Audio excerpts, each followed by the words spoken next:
Hey everybody. So I wanted to talk a little bit about the DaniLeigh situation and also the Rick Ross situation that went viral on Twitter not too long ago, and just some of the issues with the colorism that's going on in the music industry because it's extremely pervasive. It's been an issue for decades and it's gotten worse over time. So let's get into it. So I first heard of DaniLeigh about 2 years ago. I'm not sure if I'm saying her name right. It's DaniLeigh or DaniLeigh, but I first heard of her 2 years ago when I listened to the Insecure soundtrack.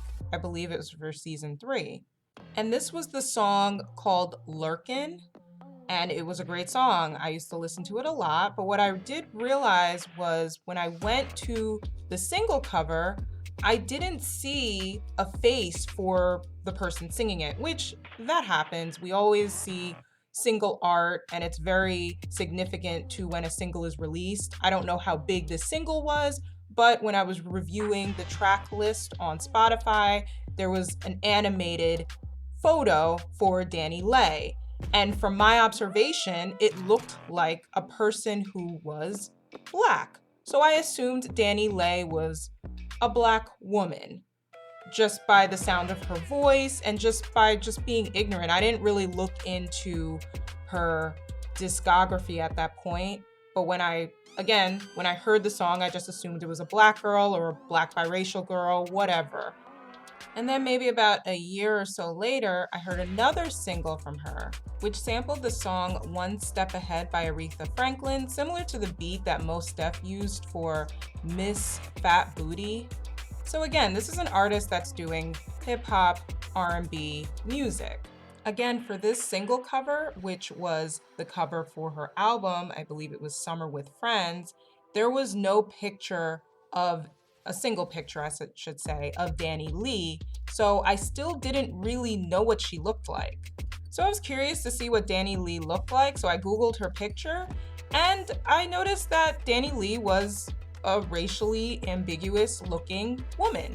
But something that I also noticed, which we will touch on this a little later when I do discuss blackfishing and how she does use blackfishing, from what I am noticing, is that in some photos she's darker than in other photos. Again, I understand skin color can change from time to time, but something was a little suspicious with that and I could not put my finger on it at the time.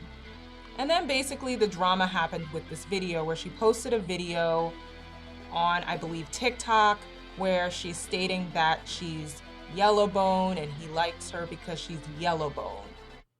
And remember, we all know at this point that she's dating DaBaby, which DaBaby, from what most people are seeing, does seem like a very general colorist rapper, which most of the rappers seem to be pretty colorist based on their choices when it comes to the significant others that they have in their lives or the people they just tend to publicly partner up with.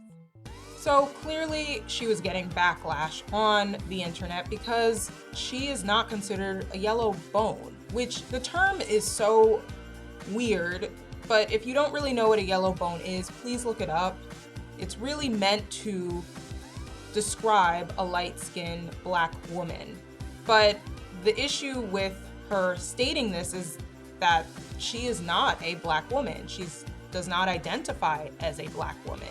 And like I stated before, she is a racially ambiguous woman.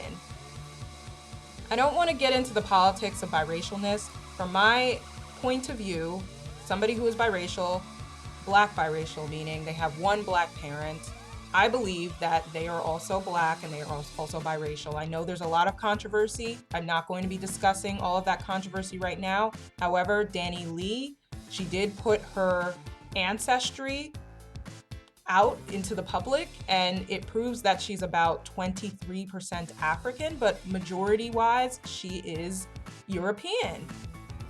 And then she posted photos of her parents and yeah, that one of her parents is black. So she is not black, nor is she black passing.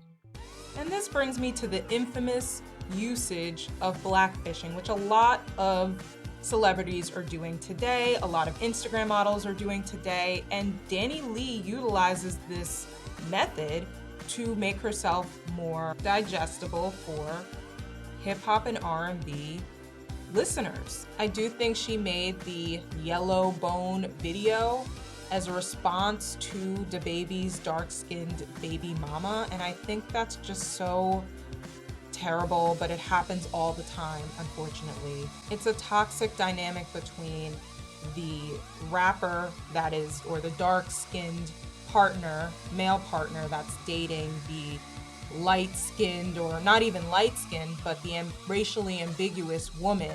And at this point, I don't even think she's racially ambiguous anymore, because I believe she is a blackfisher and she benefits from that. Let me actually read the definition of blackfishing to you. I probably should have done this earlier, but here we go. It refers to someone who uses things like hairstyling and makeup to create and enhance certain features to make it appear as if they have black heritage or are racially ambiguous. And DaniLeigh and her team were extremely deliberate on her rollout. That's why I wanted to mention how I was introduced to DaniLeigh or DaniLeigh. And her being with DaBaby is going to make her a better or a well-known name than prior. And this system tends to keep happening, where these dark-skinned male rappers partner up with a racially ambiguous woman, and their careers, the racially ambiguous women, their careers tend to skyrocket at that point. And DaBaby has not corrected her at all. He has not told her, hey, yellow bone is not a term you should be using. He probably doesn't stop her from saying the N-word.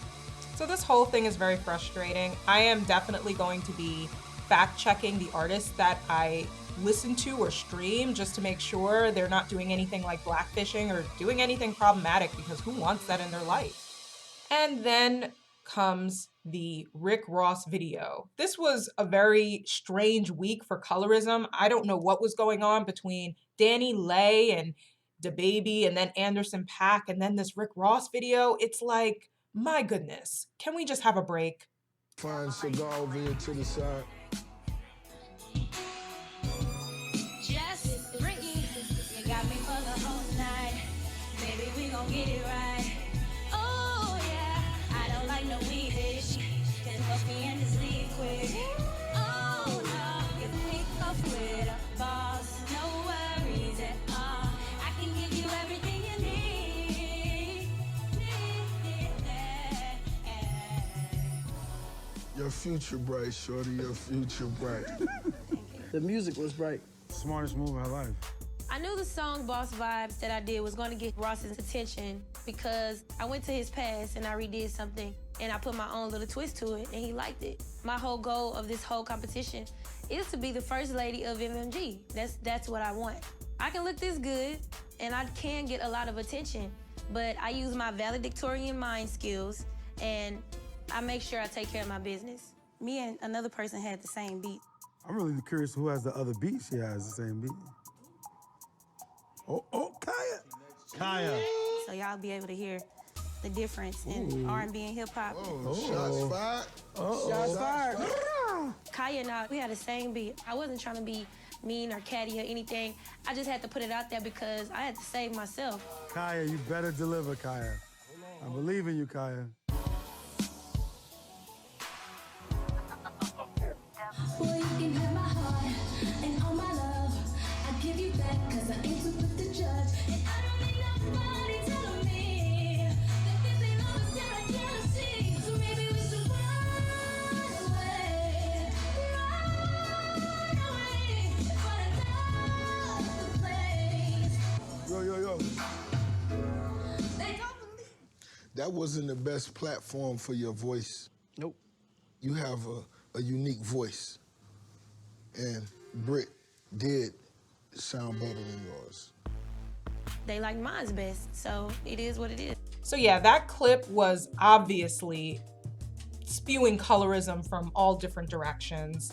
And Rick Ross has already stated that he didn't want a woman on MGM Records because he didn't want to have the desire to sleep with the woman he signed on to. Ew, that's just, I don't even know how that was able to be posted anywhere without anyone standing up to him or saying anything about that. But again, no accountability for these male rappers, no accountability for anything right now. We're all very tired. I think bottom line is we need to stop relying on Black men to make a change in these industries. I don't feel like anything is really improving in any way, shape, or form. Black women are being silenced. We're being silenced by the Black men. We're being silenced by the racially ambiguous artists, and especially the racially ambiguous artists that are appropriating and also not as talented as some of the darker skinned women. I mean, DaniLeigh took no accountability. She's flourishing from colorism and she knows it. I greatly worry for darker skinned Black girls, especially someone like DaBaby's child who is witnessing all of this and absorbing it. What does that do for her upbringing?